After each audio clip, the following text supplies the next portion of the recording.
Good morning, class. Okay, please remain standing and let us pray first.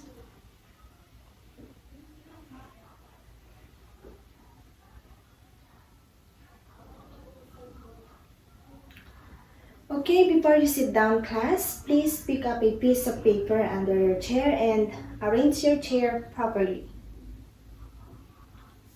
Okay, that's good. You may sit down. Miss Secretary, is there any absent today? All right, very good.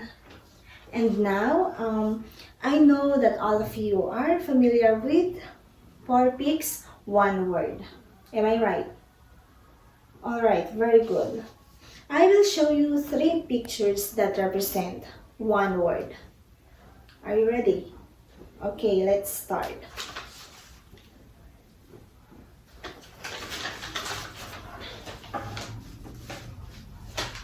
Okay, the first picture that you saw is...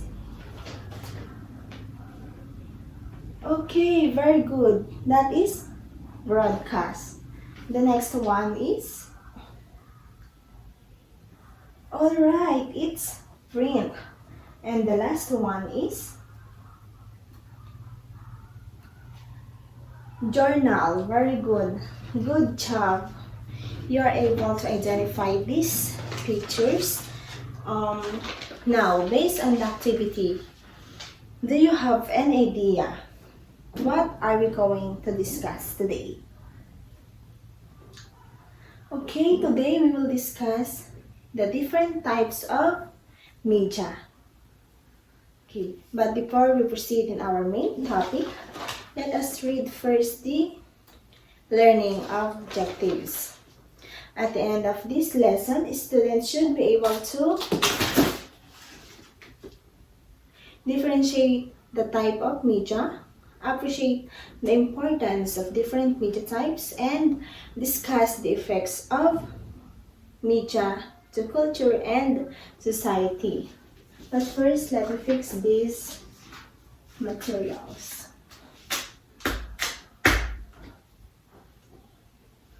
Okay, the first type of media is broadcast media. A public service as with public radio, which is funded by the government. The term broadcast media covers a wide range of different communication. Okay, broadcast media refers to a use of different medium. It is a distribution of audio or video content via any electronic mass communication. Here is the example of broadcast media: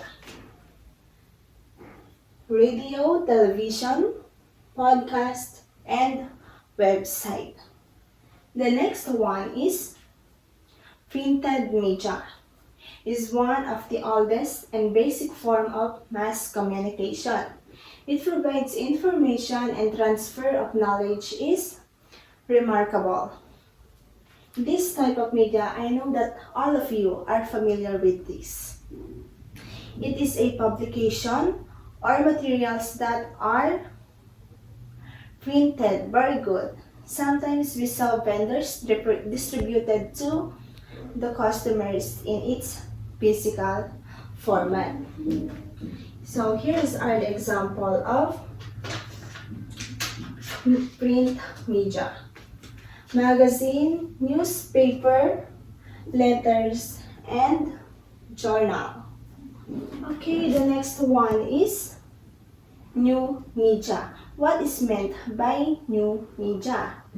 New media is any media from newspaper articles and blogs to music and podcasts that are delivered digitally.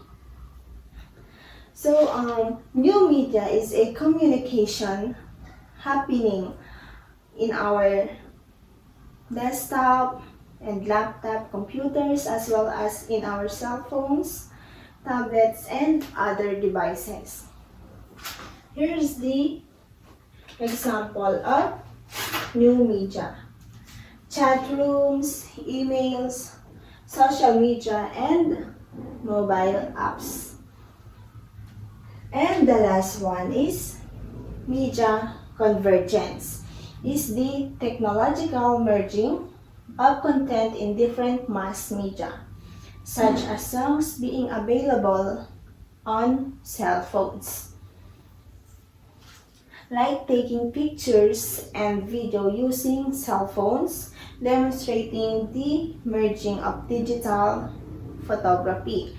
Now, do you have any clarification or questions before we proceed in our activity? Okay, none so far. So let's have an activity.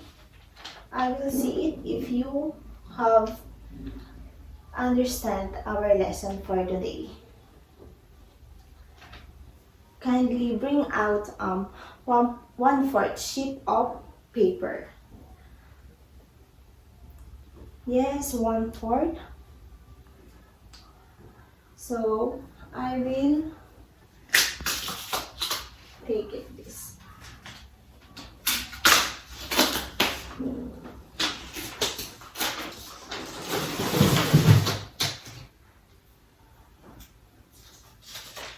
No cheating.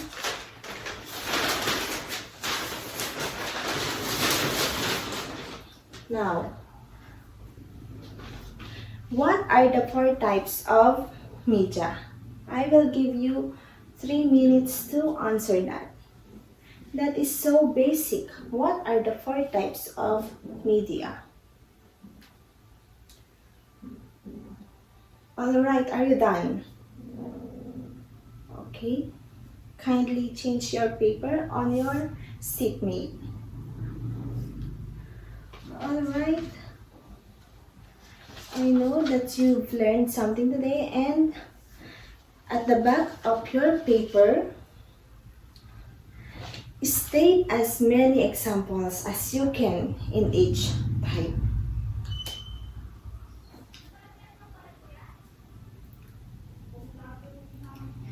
Okay, are you done?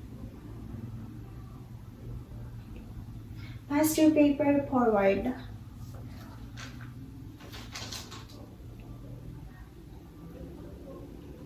Okay. Thank you. So, we're not yet done. Get 1/4 sheet of paper again and answer this following question. What is the importance of this media in our daily lives? Number 2, what are the effects of media to our culture and society?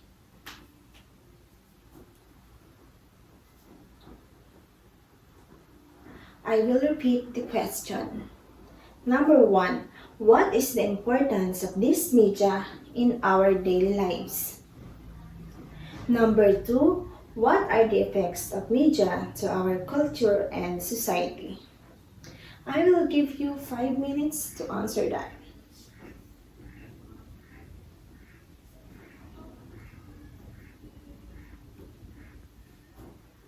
Are you done? Alright, kindly pass your papers forward. That's all for today. Goodbye, class. Okay. See you next week.